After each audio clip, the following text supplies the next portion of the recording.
Hello, everybody. Welcome back. Today, we're going to talk about Thor, Love and Thunder. Now, before I get into that, we got my set dressing here.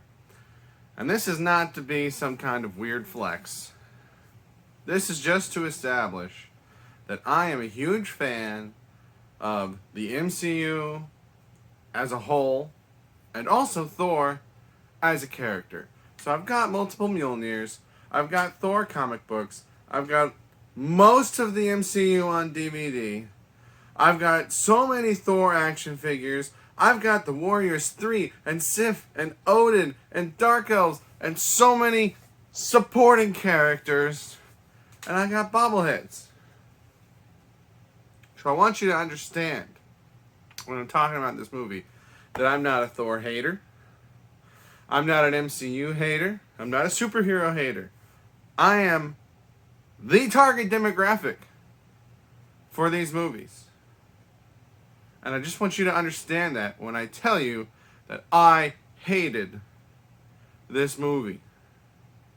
There have been MCU movies before that I didn't like, but I didn't think were objectively bad. I didn't like some of the decisions that they made. I didn't like to watch them, but I didn't think that they were bad movies. This is a bad movie. There are MCU films that I've not enjoyed watching, but this is the first one that I was bored watching. Sitting in the theater, slouched over in my chair, waiting for the movie to end so that I could go leave and do other things. But then I didn't do other things because this movie ruined my whole day. I had so many different things that I was going to do today. I started going to the first one. I was supposed to help somebody out with the project, right? But then turned out, oh, we can't do the project today. Sorry. So I was like, okay, no problem. That's cool. Because I was going to go see this movie with my brother. So then I contacted my brother and he's like, oh, sorry, we're out of town today. Again, cool. No problem. You're allowed to do that. I'm not mad at you, Spencer. I'm mad at this movie. Because then I was going to go do some door dashing for a while. If you don't know, I got a channel where I talk about my DoorDash experiences. But it wasn't busy enough for me to go online. So I was like, okay, well then I guess I'll just go without my brother. I feel kind of bad because we were planning on going to see it together. But 3 of my plans have dropped out now. So I'll go see Thor by myself. So I get to the theater at like 10:45 in the morning. I don't normally go to movies in the morning, but this is what we're doing, right? And I get out of the theater at 1:15, and I'm so drained, and I'm so angry, and I'm so tired. And I get on my phone and I order a ticket for Top Gun because there's a Top Gun showing at that same theater at 2:15. So I was like, I'll just chill for an hour. I'll go out and I'll watch reviews from other people to see if they hate this movie as much as I did. The people that I watch don't. They seem to like it, or at least be okay with it. So apparently I'm in the minority here. But before even 2 o'clock rolled around, I was just like, I can't sit through another movie. I'm like, if I go see another movie right now, I'm gonna still be so angry from Thor, Love and Thunder that I'm not even going to be able to focus on that movie because I'm going to be thinking about all the stupid things from Thor, Love and Thunder that I need to get out on video before I go do anything else. So I canceled my reservation to that movie, drove back home, which, by the way, I'm over an hour away from my house for all this. So I drove back another hour plus to my house, and I get home, and I know I need to make this video.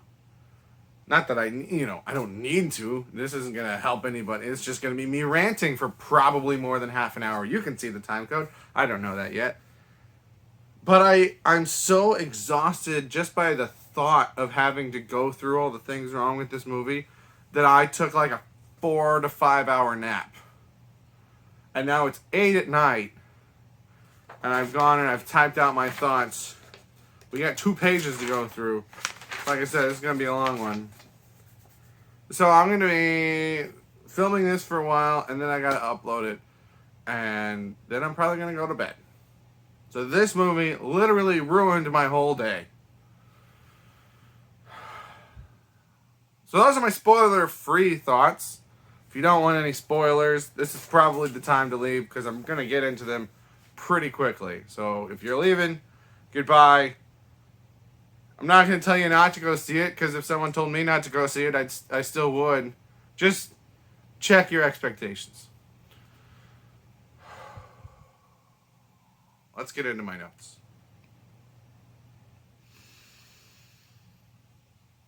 I remember when Thor Ragnarok came out, and a lot of people didn't like that one, right? A lot of people said it was too funny, it had too many jokes, and that the jokes actively took away from the emotional points in the movie, right? Now, me, personally, for my money, and I get that humor is subjective, right? But for me, Thor Ragnarok was still on the right side of that line. Right? There weren't too many jokes, and the jokes that there were funny, right? And the characters that made them made sense. And yeah, maybe it took away from a couple of moments like the destruction of Asgard, but that's just the character of Gore, right? So I understood the people that didn't like it, but for me, like I said, they were still on the right side of that line. This movie has gone up to that line, peed all over it to wash it away, walked way past the line, drawn a new line, and taken a dump on it. That's what this movie has done. No joke is too stupid or too easy or too much of a distraction to be in this movie. Jokes come before characters, jokes come before drama, jokes come before plot, before story, before anything of any substance. This movie, it's Family Guy. And I like Family Guy, right? But Family Guy is never intended to be anything more than a bunch of jokes.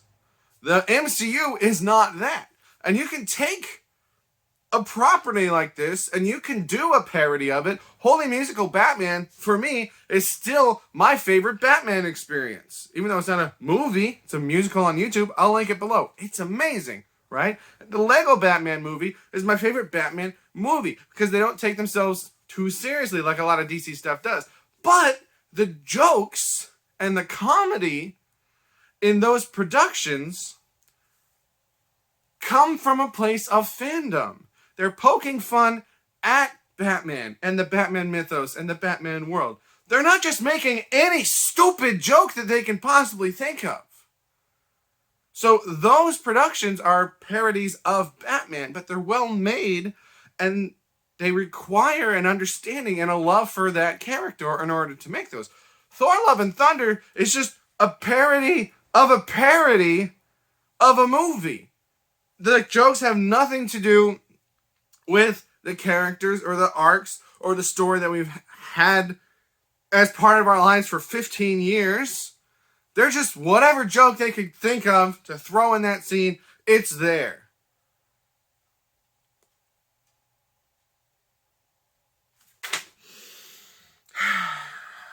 So, I'm going to go through kind of character by character for a while and talk about how I felt about them in this movie.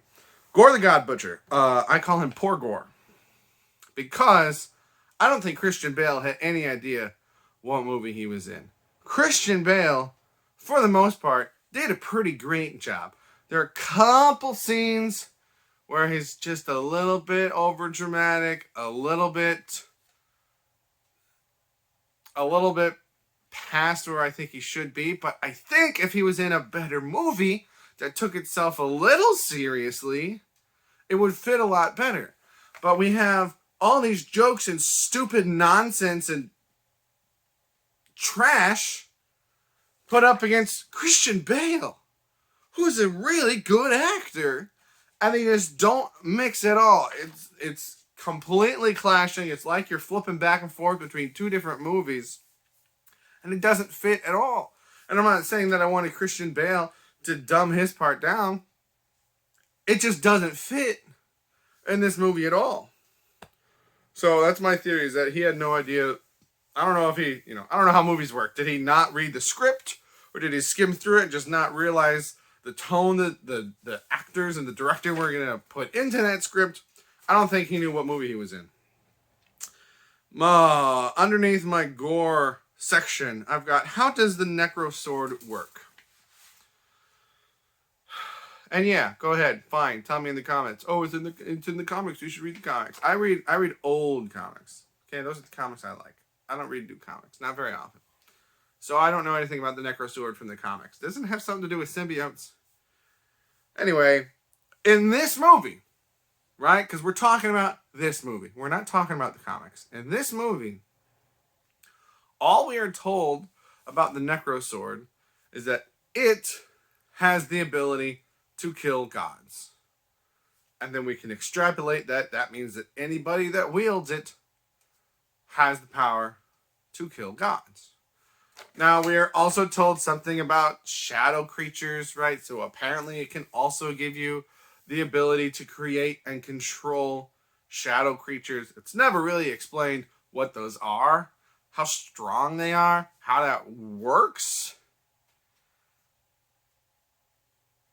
But that's not uncommon for a superhero movie. What I don't understand is, how is Gore not completely crushed to a pulp when someone like Thor punches him or hits him with a hammer or an axe, right?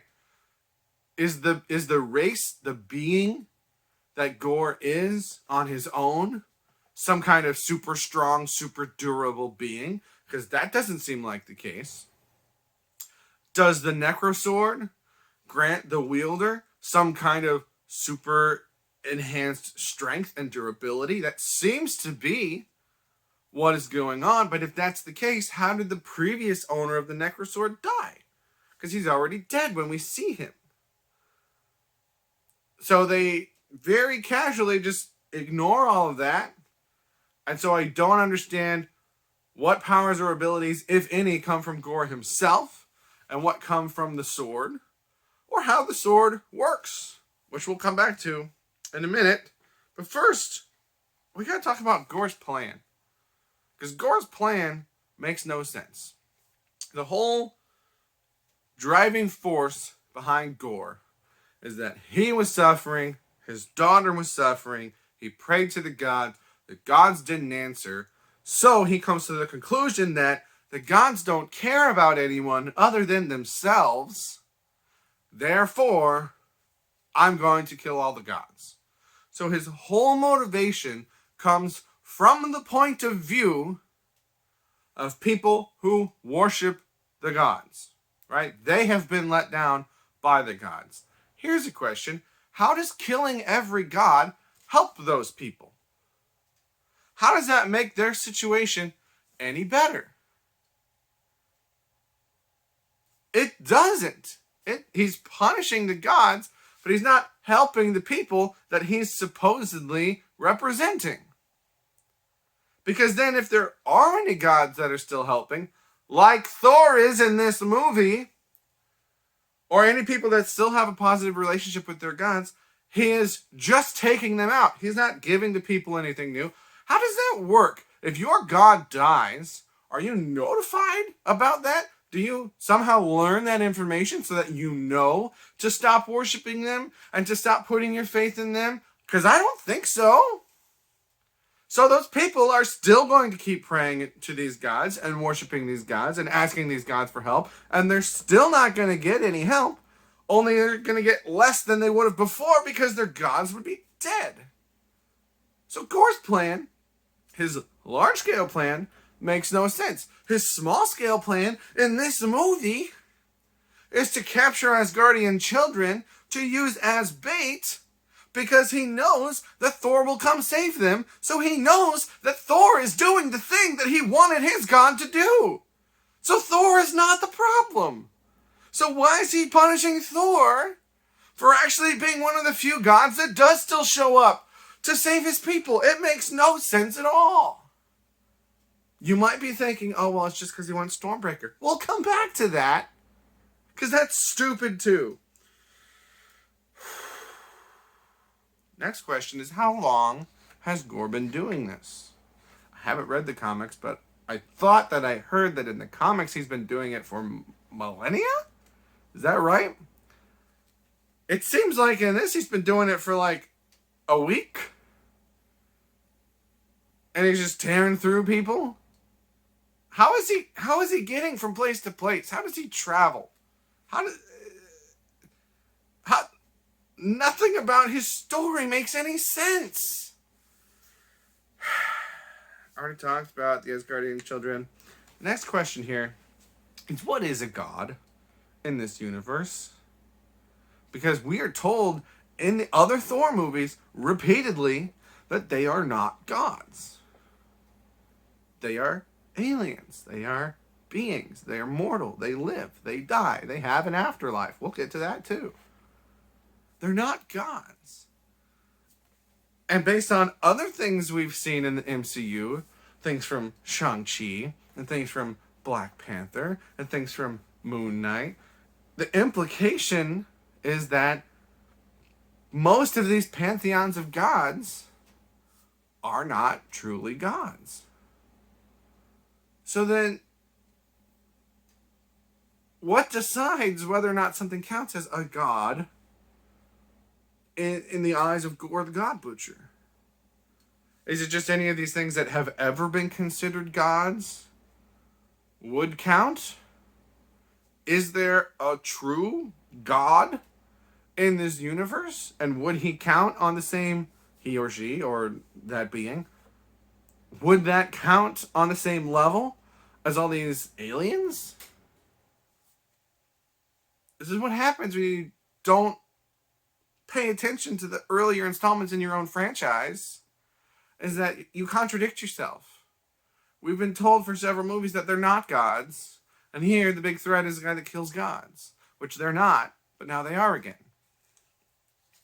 So last question under Gore's category is, how is the Necrosword destroyed? Because it seems to be you hit it really hard and it breaks. But all throughout the movie, he's been fighting with it, and he's been hitting things really hard with it, and he's been absorbing the impact of other things that are hitting it really hard, and none of those times it breaks. But then there's one particular time when Jane throws the hammer. That breaks it? Why? What made that different? What made that special? How is that actually broken? Then he starts to reform it, like Mjolnir. Again, don't know how or why, because we're not told anything about how it works. And then Mjolnir just swallows it up, and then what? Zaps it with lightning, I guess? And it disintegrates? Remember when Thor was shooting a bunch of lightning at Gore, and he was absorbing it all with the Necrosword? Like Emperor Palpatine in Star Wars? Just absorbing, or I guess Mace Windu, and then deflecting it back at Palpatine. Not the point. It's completely inconsistent. We're shown it taking physical abuse and surviving, and we're shown it taking energy abuse and surviving. Yet in this scene, for no reason, physical abuse breaks it, and energy abuse destroys it, crumbles it to dust like Thanos, snapping its fingers. We have no explanation or reason why. It's just gone now, because shut up, that's why. Let's move on from Gore to the Guardians of the Galaxy. This one won't take very long. Why are they here? Why are they in this movie? We set up at the end of, what, Endgame? That Thor's going to go on adventures with them. And I thought he was going to be in Guardians 3. I thought that was the plan. Maybe that still is the plan. But they're shown here with him. But why? They don't do anything in this movie. I think there's a montage that you see them in, and then there's like one big battle scene that they're in, but they don't do anything. Thor shows up, wastes a bunch of time while people are still getting killed, and then wrecks the temple while also killing the bad guys. And then they leave. Why are they here? I want to know how much money, including them, added into the budget. Maybe they all did it for free, right? Maybe that's part of their weird contract, is that if it's a certain, less than a certain number of minutes, it doesn't count and it's free. I would hope so.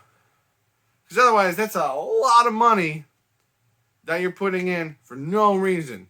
Just to overstuff this movie even more. That's already got way too much crap going on in it. Sif is next on my list, talking about characters that don't do anything.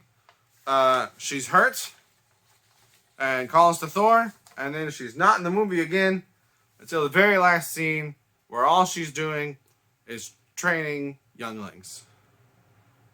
That could have literally been anyone. Now, am I glad to see Sif back? Yeah, sure, I guess. But there was such a big hype around, Jamie Alexander was supposed to die in Thor Ragnarok like the Warriors 3 and or I guess Heimdall didn't die in Thor Ragnarok, like the Warriors 3 did, but she was too busy with her television show, so she couldn't be in Thor Ragnarok, and lucky for her, because now she's still alive, and now she's back again, and now she's in this movie, and she does nothing! Why bring her back if you're going to do nothing? She seems to know who and what Gore is, but we don't get any of that information, right? Give us a couple scenes of her tracking him down. That'll give us some context onto how long he's been doing this and how her power works. Have her give us some exposition so we understand anything at all.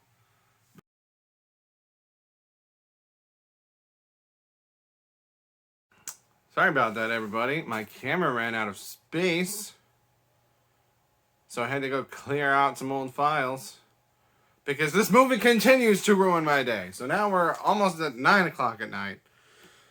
I was complaining about Sif. It cut me off mid-sentence. Point is, she's wasted. Moving on. We get to Jane Foster. And the biggest problem for me with Jane is just that they are regressing Thor's character. Actually, let me modify that a bit. The biggest problem I have with Jane is that they are changing the relationship that Thor and Jane had in order to help them justify regressing Thor's character. Based on what we saw in every movie up until this, Jane and Thor only ever interacted for like a few days, maybe a couple weeks. But that was always like just one of the jokes that people made. Same with Cap and Peggy Carter. It's like, they knew each other for a couple days, and that's like a love story to end all love stories. But this movie goes back and gives us all these flashbacks about things that never happened. Those things never happened. But they put that there because they want to waste more of our time and regress Thor back to where he was, 3 movies ago? Getting over Jane? They are actively hindering his character from developing and continuing on from where he was before. Here's the question. How does Thor have the power to give other people the power of Thor? I'm sitting there wondering, why is this hammer responding to Jane? Does that mean she's worthy? That would have been really weird because Odin hated her, and Odin's the one that made the enchantment. So it seems like, based on his judgment, she wouldn't be worthy. But then we're shown that Thor, while drunk or otherwise inhibited, forced the hammer to take care of Jane. And the way it does that is by summoning her now. Why now? Why not earlier? Why now only when this other stuff is going on? But then we find out later that, actually it's killing her. So even the stupid explanation that the movie gives doesn't make any sense because it's actively doing the opposite of what it was told to do. But it comes back again later that Thor can give other people the power of Thor. How and why is that a thing? And why has he never done that before? and then I kind of touched on this, but so nobody else has ever been worthy? Is that what we're to believe? Because the hammer calls to Jane, which to me would imply that it would call to someone else, but maybe not. Okay, so we'll take not no one ever, just no one that's ever gone to New Asgard or worked at New Asgard or any of the Asgardians who live in New Asgard. None of them have ever tried to go see if they could get it. So none of those hundreds, if not thousands of people that have been through there have been worthy? Is that what you're telling me?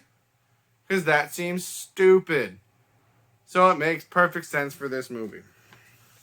Now we get to Thor, dumb as a box of hammers. I already talked about regressing him. They not only regress him with his relationship with Jane, but they regress him with this whole conflict of, who am I? Oh, I don't have to be who I'm meant to be. I can go be my own person. These are lessons that he's already learned. And we're doing the same crap again. Why? And then again, the line, Ragnarok is on this side, this one's way over here. He's such an idiot in this movie.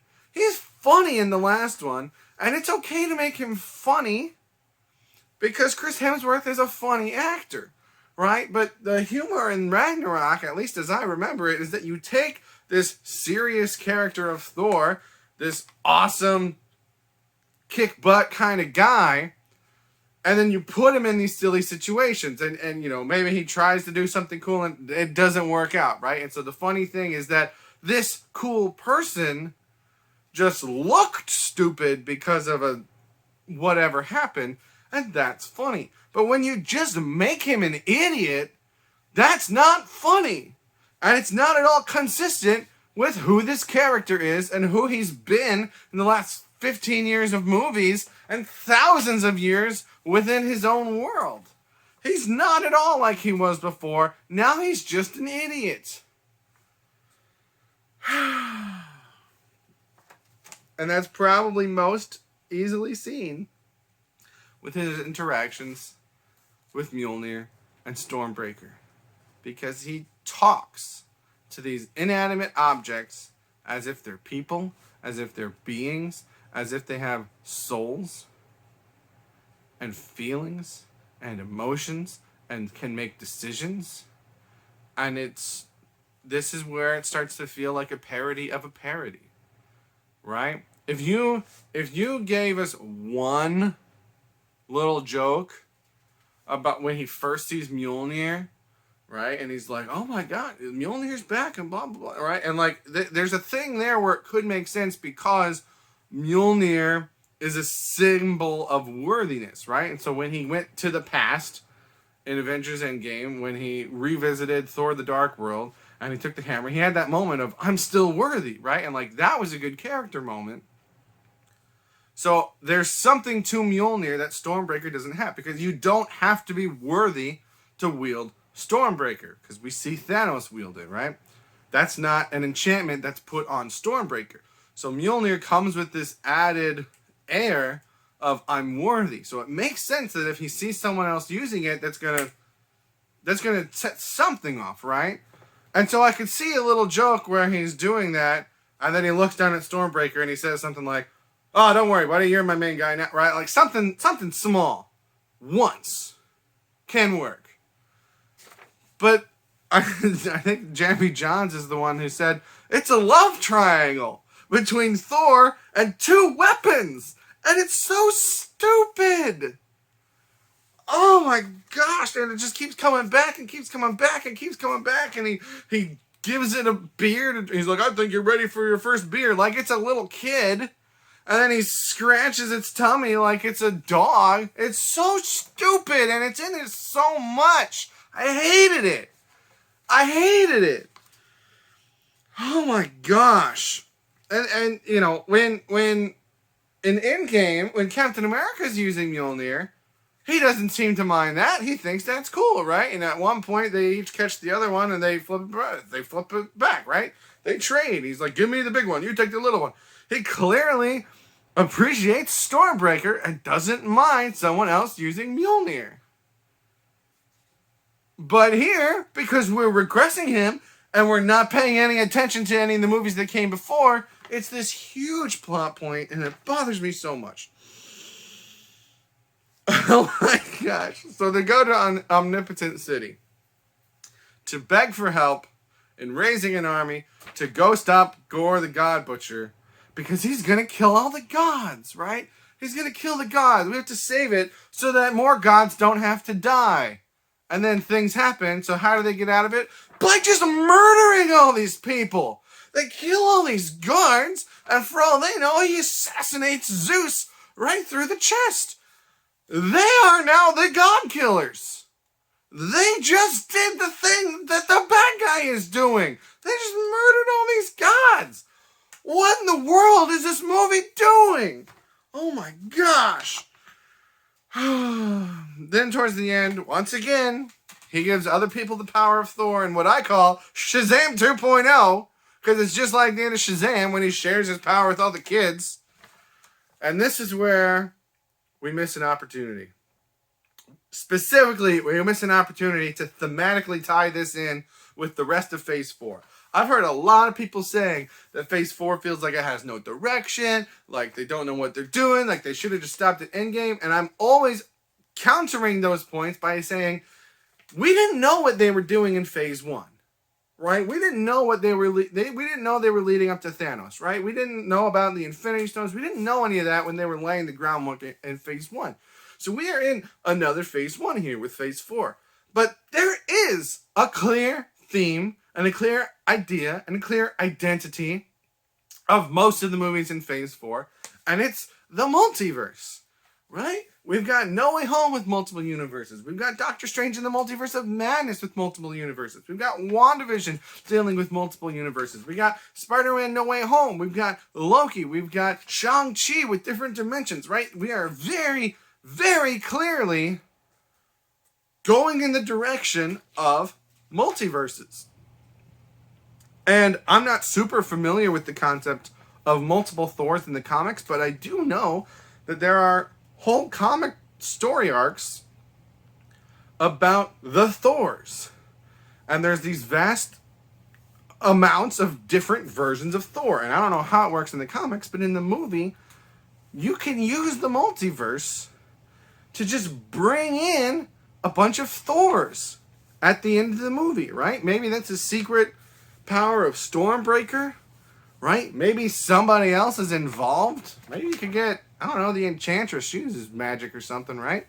She hasn't been used in these movies yet. Rather than wasting Sif for no reason, you could do something where at the end of the movie, when he needs an army, but the gods have abandoned him, and Jane is dying, and Sif is absent, and Valkyrie is injured, give him an army of Thors from different universes. We did that with Loki. In the Loki show, we see all these Lokis. So it's a perfect counterbalance to that. To now see all these different versions of Thor. Some of which can be Hemsworth. Some of which can be other people. Get the Frog Thor in there that they teased in Loki. Huge opportunity to at least have something tie in with the overall theme of this phase. So that's a positive, right?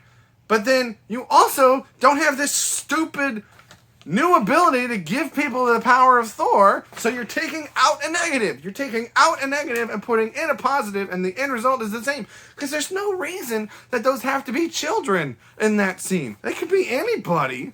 He just needs people to fight the Dark Shadow. Because again, it's Shazam. It's the kids fighting the big gray monsters. That's all it is. None of that matters. But if you're going to go for a big spectacle scene, have it tie into the theme of the phase. Give us multiple Thors. God, I'm losing it here, guys. I'm losing it here.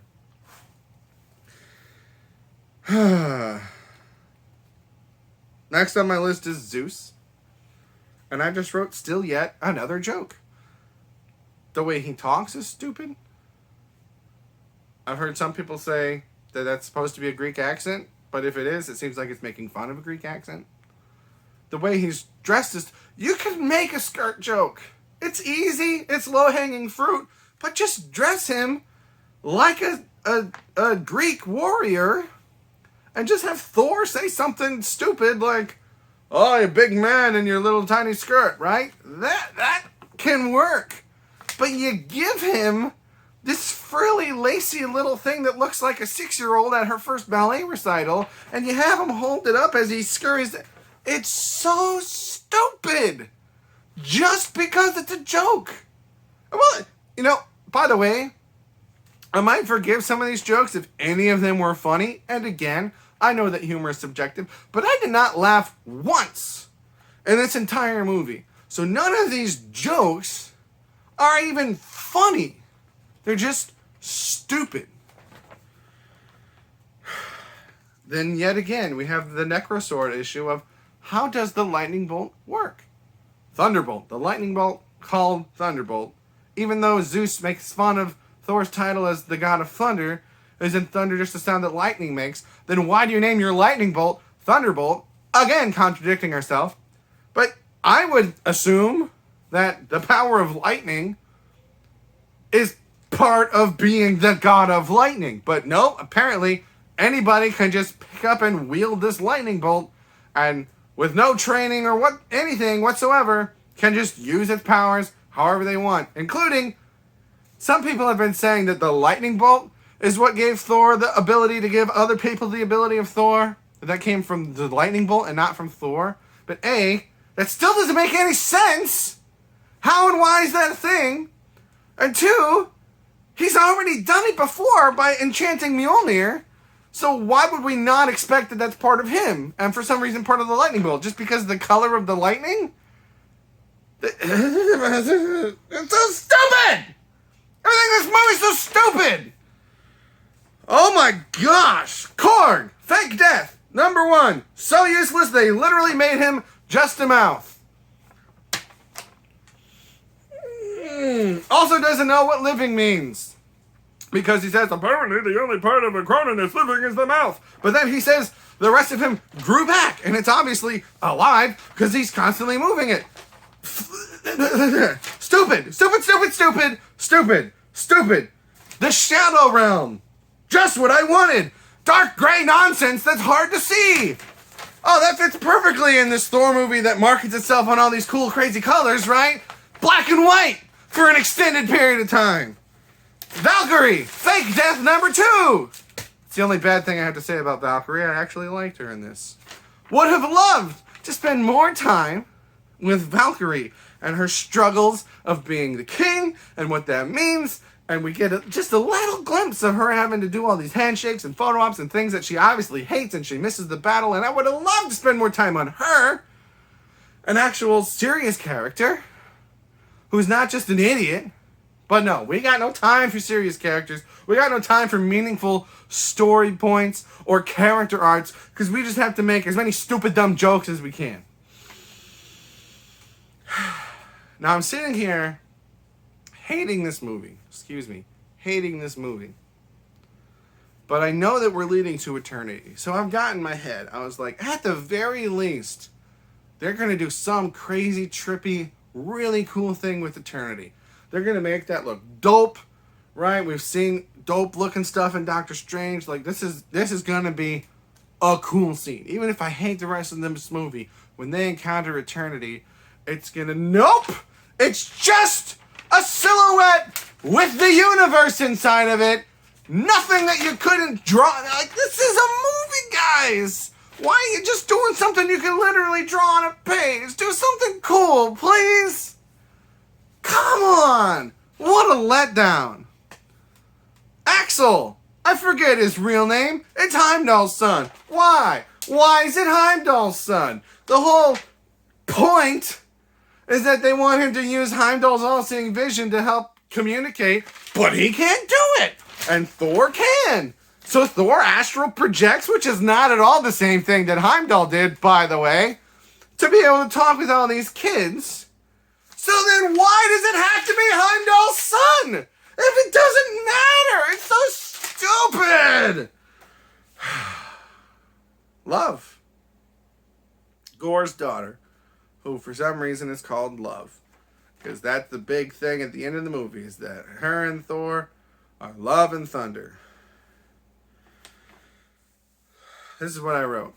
This poor girl has literally the worst option for a dad of all the MCU title characters. Of any MCU character who has a movie named after them, this version of Thor, I believe, is the worst option for a parent. Think. Right?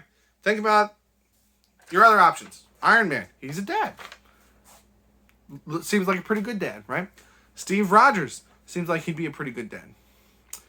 Guardians of the Galaxy, maybe any of them individually no, but we're talking title characters. That team, they take people in. They did it with Mantis. They're raising Groot, right? Good family, good parents.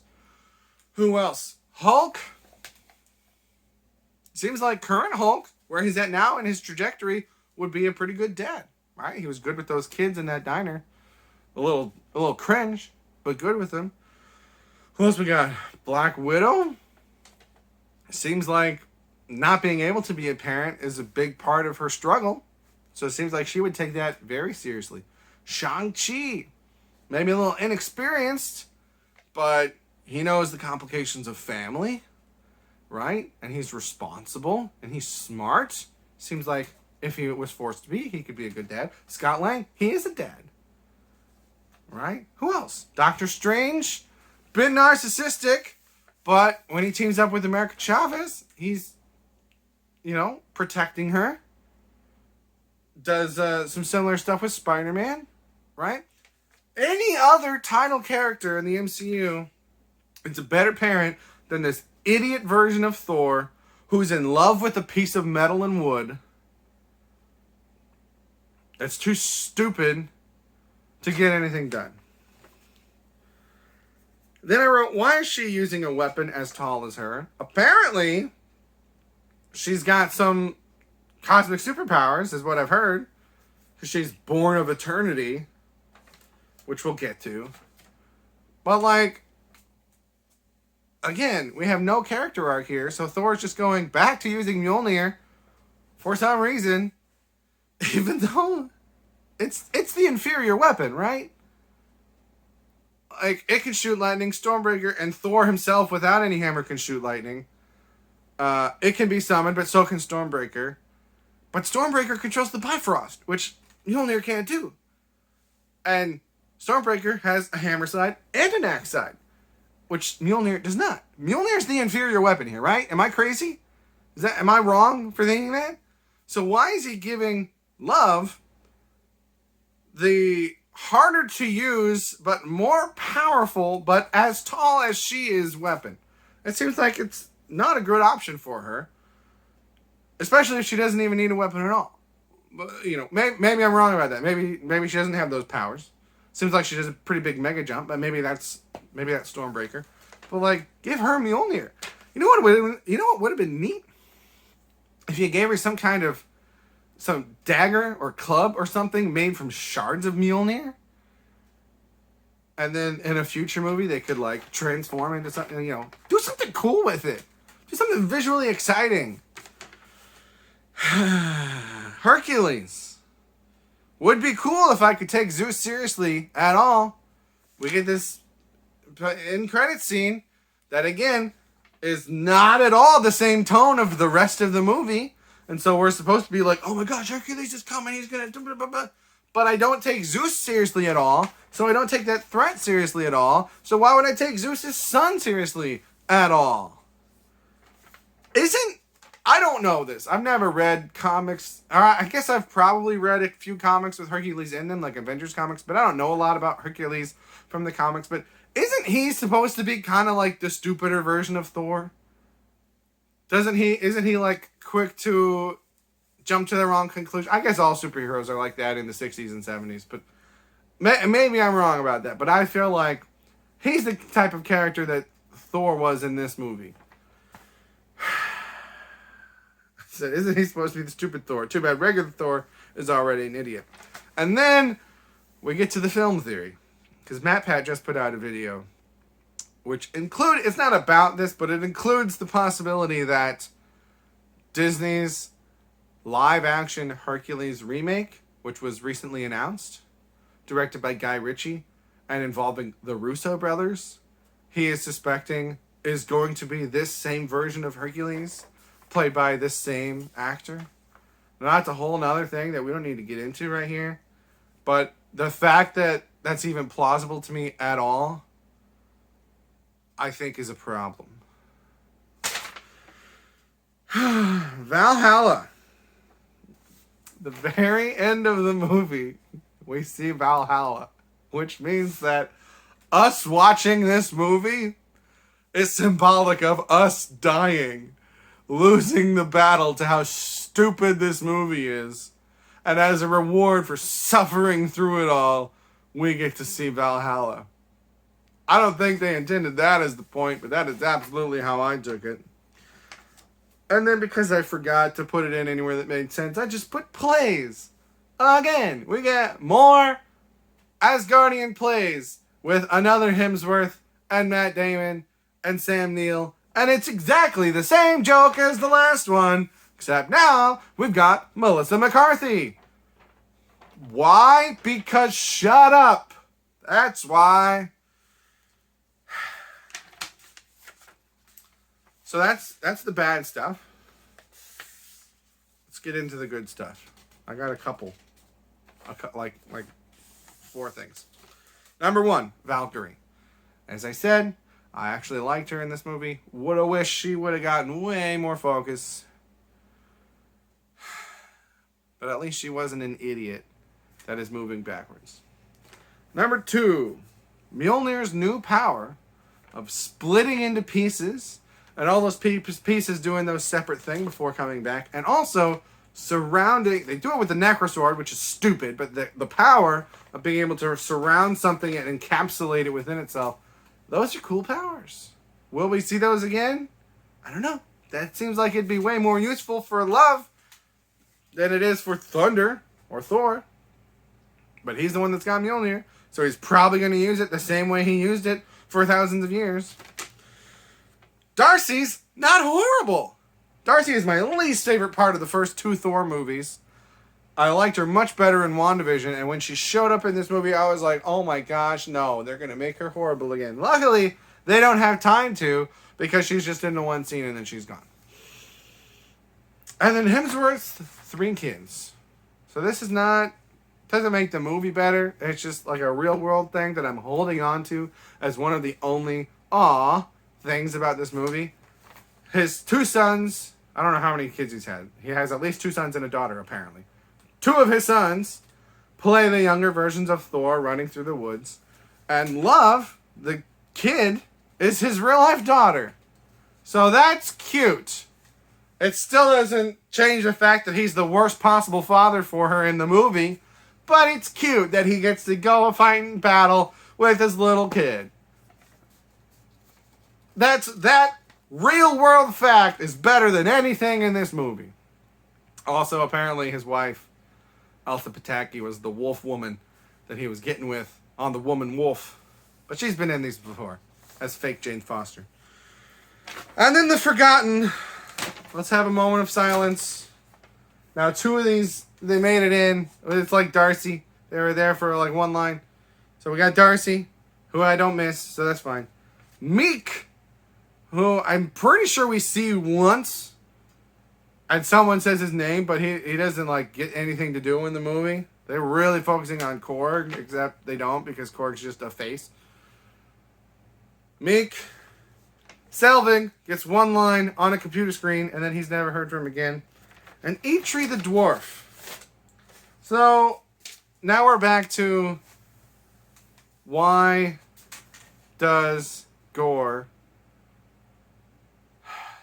use the Asgardian children for Thor, right? The only thing that makes sense is that he's using it as bait for Thor to come so he can kill Thor, which goes against his whole backstory motivation of that gods never answer prayers, right? But you might be thinking, oh, he really only wants Stormbreaker, so he's not luring Thor there to kill him, even though he is. He's luring him there just to get Stormbreaker so that he can use the Bifrost to open the gates to eternity. But where does Stormbreaker come from? From Eitri the Dwarf, who makes these kinds of things all the time and apparently is not above doing it for villains. So if, the one hindrance here is how would Gore know about that, right? But if Gore somehow has an understanding of all the gods in existence and where they are and how to get there and knowledge of Stormbreaker and what it can do and its powers and the idea of eternity at all and the concept of the gates to eternity and the fact that you need something to get through the gates of eternity to get to eternity and the fact that eternity gets you a wish for some reason. If he knows all of that, he's going to know about Eitri the dwarf. It doesn't seem... I'm losing my voice. Gosh.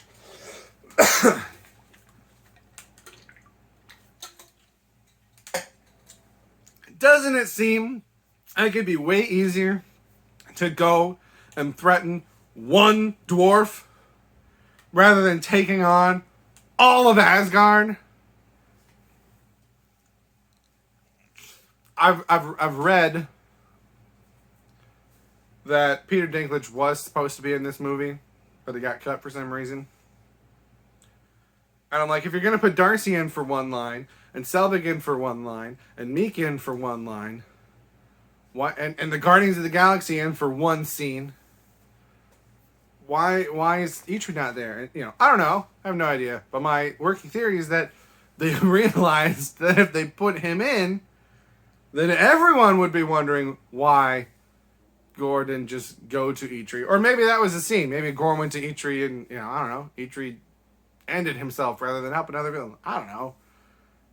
But that seems like the way more logical path of action if you want a weapon that can get you to the gates of eternity. So, I'm at almost an hour ranting about this movie. And I truly mean it when I say that I hated it.